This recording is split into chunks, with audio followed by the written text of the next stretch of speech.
శ్రీ సీతారామచంద్ర స్వామి పరబ్రహ్మణ్యే నమః. ఆపదామపహత్తారం దాతారం సర్వసంపదాం లోకాభిరామం శ్రీరామం భూయో భూయో నమామ్యం. భగవద్బంధులందరికీ కూడా శుభోదయం. శ్రీ విష్ణు సహస్రనామ స్తోత్రము పారాయణము మరియు వ్యాఖ్యలో భాగంగా మనం ఒక శ్లోకాన్ని చూస్తున్నాం.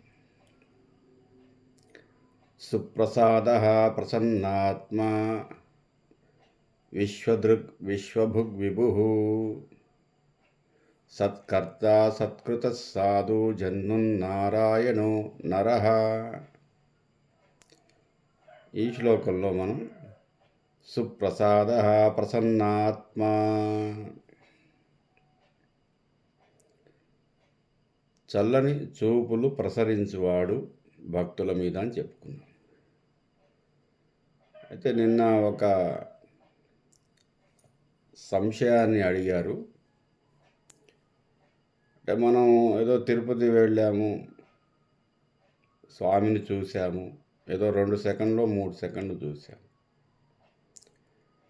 అప్పుడు స్వామివారి యొక్క చూపు మన మీద ప్రసరించింది.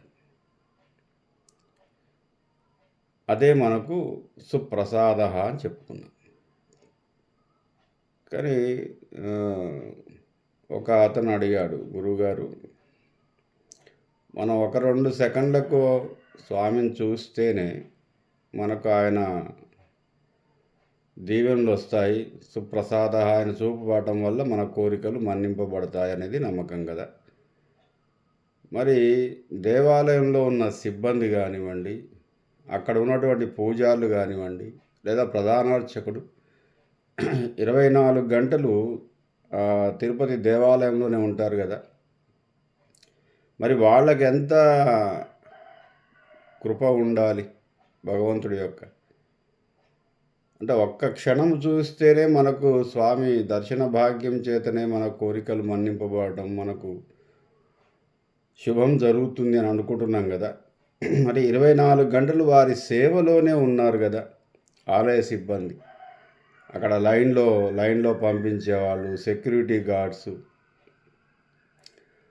అర్చకులు, ప్రసాదం పెట్టేవారు, తర్వాత తీర్థం పెట్టేవారు, శటగోపురం పెట్టేవారు, హుండీ దగ్గర ఉండేవారు, కాపలాదారులు, పల్లకి మోసేవారు, బోయిలు, తర్వాత దివిటి పట్టేవాళ్ళు, ఇదంతా ఆలయ సిబ్బంది 24 అవర్స్ ఆలయంలోనే స్వామి సన్నిధిలోనే ఉన్నారు కదా. మరి వాళ్ళకి ఎందుకు వస్తున్నాయి కష్టాలు? వాళ్ళ కష్టాలు రాకూడదు కదా. మనం 1 సెకండ్ చూస్తేనే మన కష్టాలు తీరిపోతున్నాయి, స్వామిని దర్శించుకుంటున్నాము, మన మొక్కు తీరుతుంది, ఆ మొక్కు వెనక ఉన్నటువంటి కోరిక ఏదో తీరుతుంది కదా. మరి వాళ్లకు అసలు కష్టాలే ఉండకూడదు. అక్కడ ఉన్న అర్చకుడికి కానివ్వండి, ప్రధాన అర్చకుడికి కానివ్వండి, సిబ్బందికి కానివ్వండి, ఎవ్వరికి కష్టాలు ఉండకూడదు. ఎందుకంటే 24 గంటలు స్వామి సన్నిధిలోనే ఉంటున్నారు, స్వామిని దర్శిస్తున్నారు, స్వామిని చూస్తున్నారు. కానీ వారికి భక్తులకు తేడా ఉంది. భక్తుడు ఆర్తితో వెళ్తాడు, స్వామి దర్శనము కావాలి అనే ఒకే ఒక సంకల్పంతో గర్భగుడిలోకి అడుగు పెడతాడు. మిగతా వారిదంతా కూడా బాధ్యత, డ్యూటీ, వారు డ్యూటీ చేస్తారు.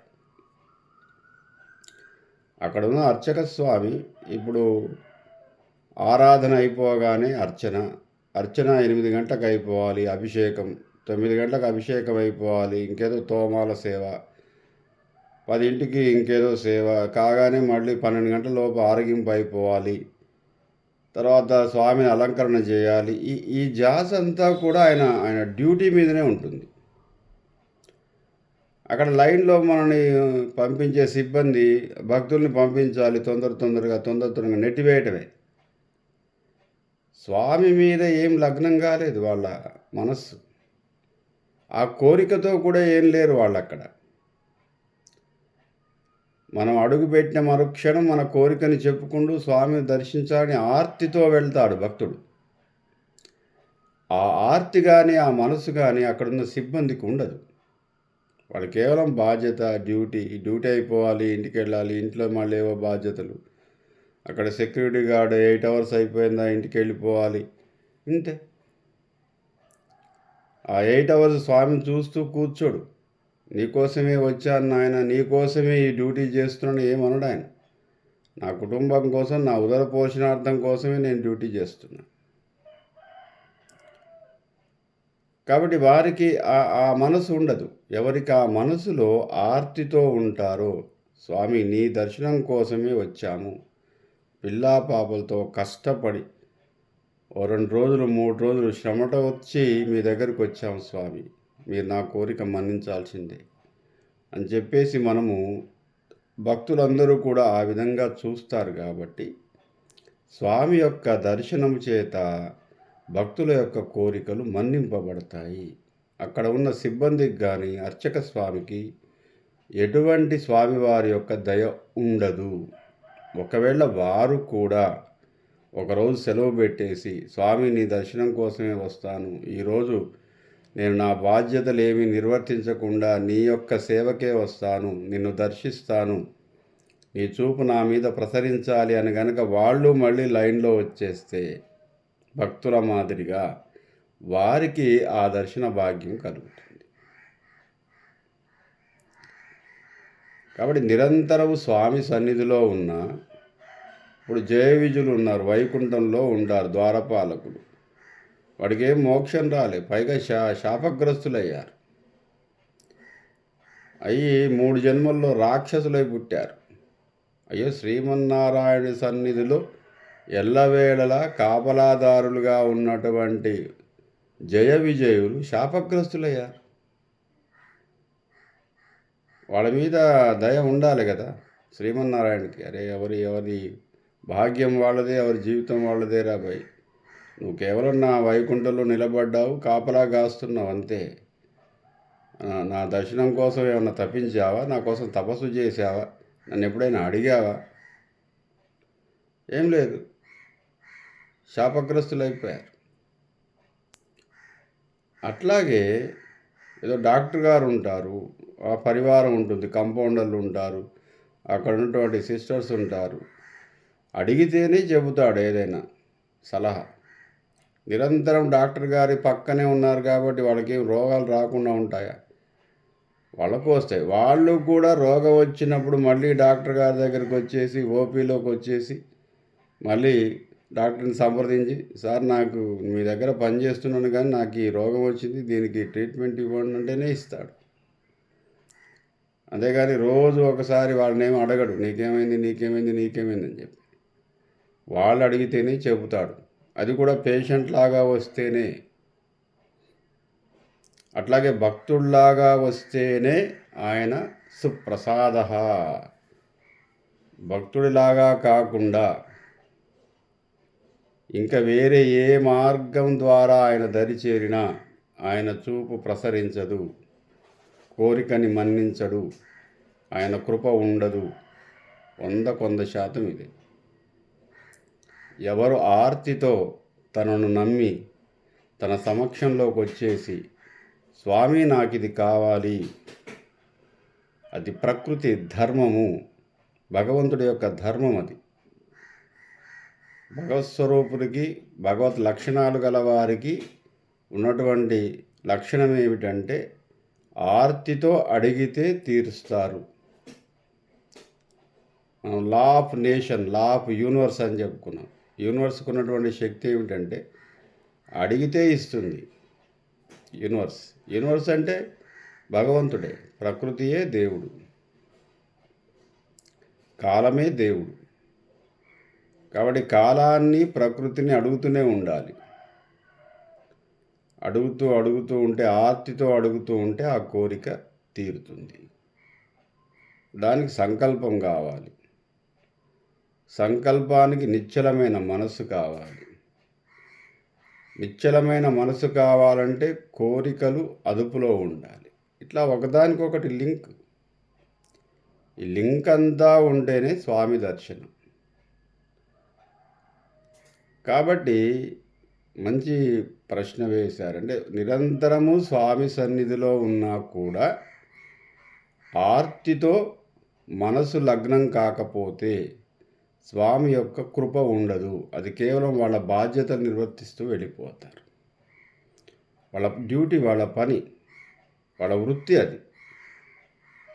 అరే నిరంతరం స్వామి సన్నిధిలో ఉన్నాడు, ఎంత గొప్పగా ఎలాంటి కష్టాలు లేకుండా ఉంటారు అనుకోవడానికి వీల్లేదు. మామూలు భక్తుల కన్నా ఎక్కువ కష్టాలు ఉంటాయి వాళ్ళకి.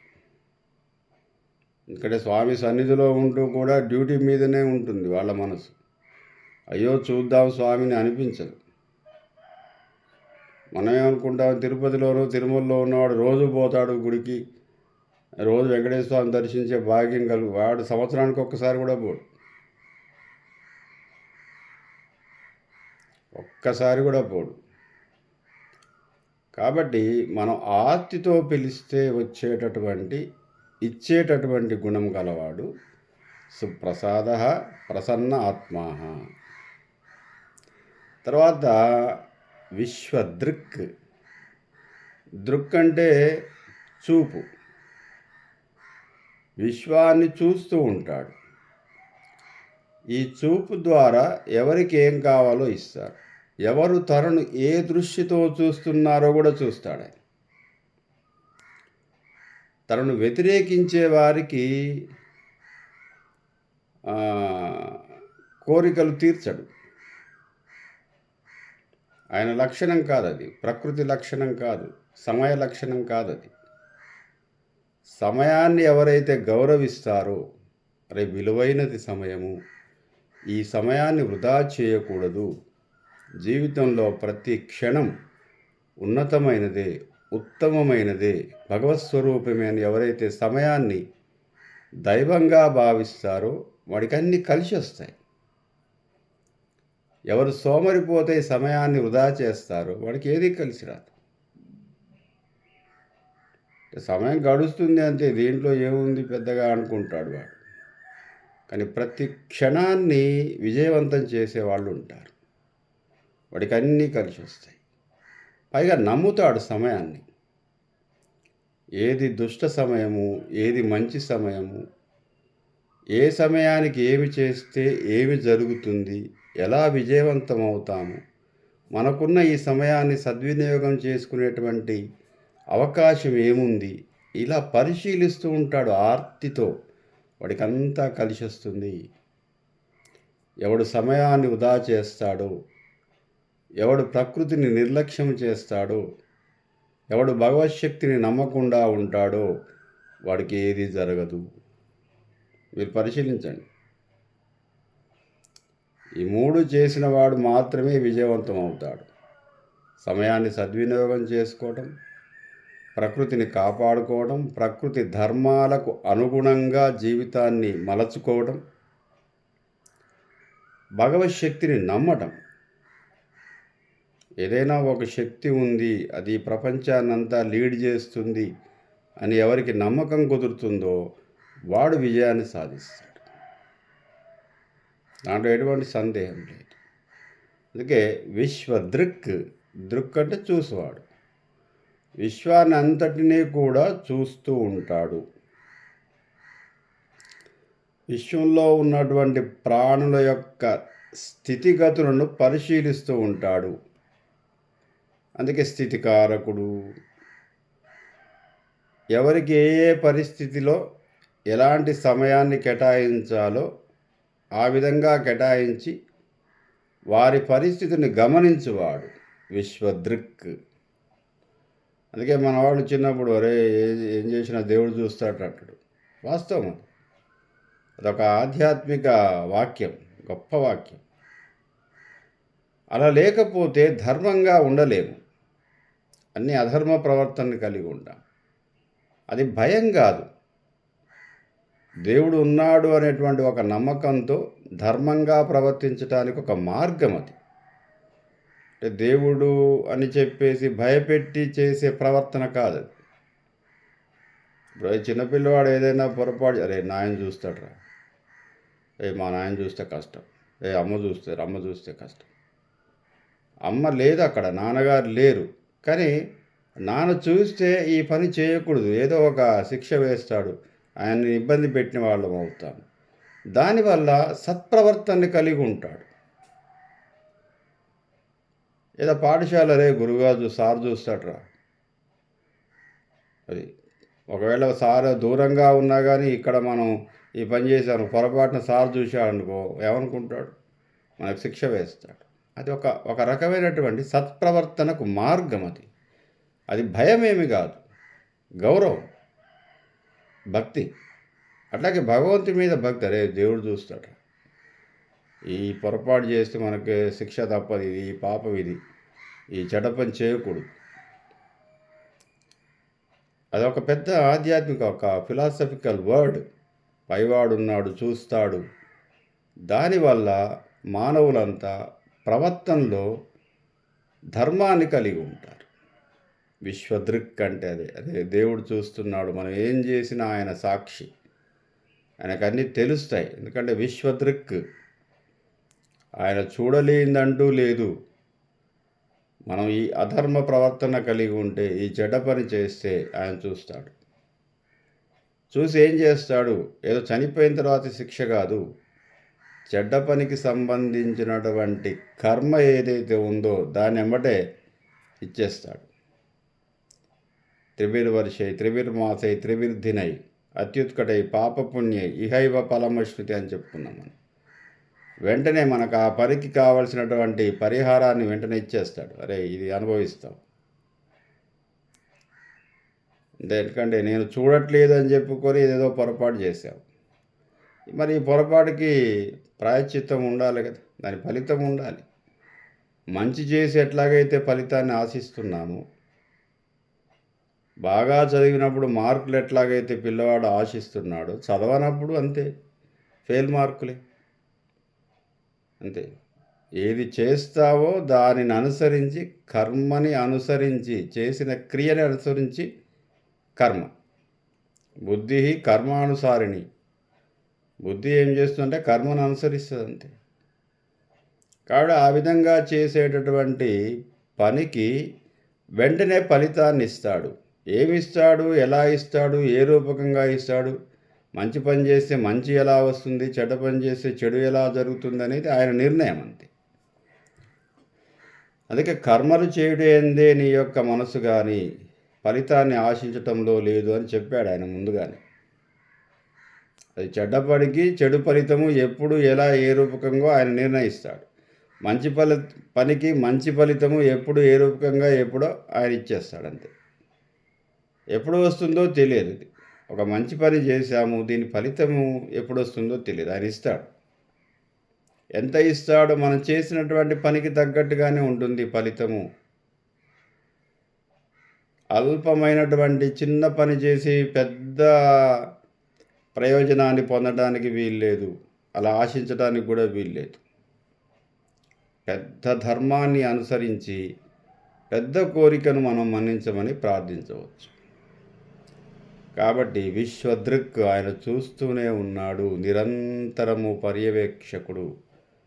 ఏ విధంగా మొత్తం సహస్రాక్ష, అనంతమైనటువంటి కళ్ళతో, అనంతమైనటువంటి విశ్వమే ఆయన శరీరము రూపము కాబట్టి అనంతమైనటువంటి కళ్ళతో ఆయన విశ్వదృక్, విశ్వాన్ని పరిశీలిస్తున్నాడు, పరిశోధిస్తున్నాడు. తన చూపుల ద్వారా ఆకలింపు చేసుకుంటున్నాడు. ఎవరెవరికి ఏ ఏ సమయాల్లో ఏమి జరగాలో అది స్థితికారకుడు కాబట్టి దాన్ని ఇచ్చేస్తాడు ఆయన. ఎవరికి ఎంత దక్కుతుందో అంతే దక్కే విధంగా ఆయన చూపుల ద్వారా ఇచ్చేస్తాడు. కాబట్టి విశ్వదృక్, విశ్వభుక్ అంటే విశ్వాన్ని భుజించువాడు. అంటే లయకారకుడు కూడా ఆయనే అని చెప్పుకున్నాం కాబట్టి ప్రళయకాలంలో విశ్వాన్ని అంతము చేస్తాడు. లేదా విశ్వంలో ఉన్నటువంటి పాపాన్ని హరించువాడు, పాపహరణం. కాబట్టి హరించేటువంటి వాడు బుక్, విశ్వభుక్. పాపాన్ని తీసివేస్తాడు, పాపాన్ని హరిస్తాడు, పాపాన్ని భుజిస్తాడు. అజ్ఞానాన్ని తీసివేస్తాడు, అజ్ఞానాన్ని అంధకారాన్ని తీసివేసి మోక్షాన్ని ఇస్తాడు. కాబట్టి విశ్వభుక్. స్వస్తి.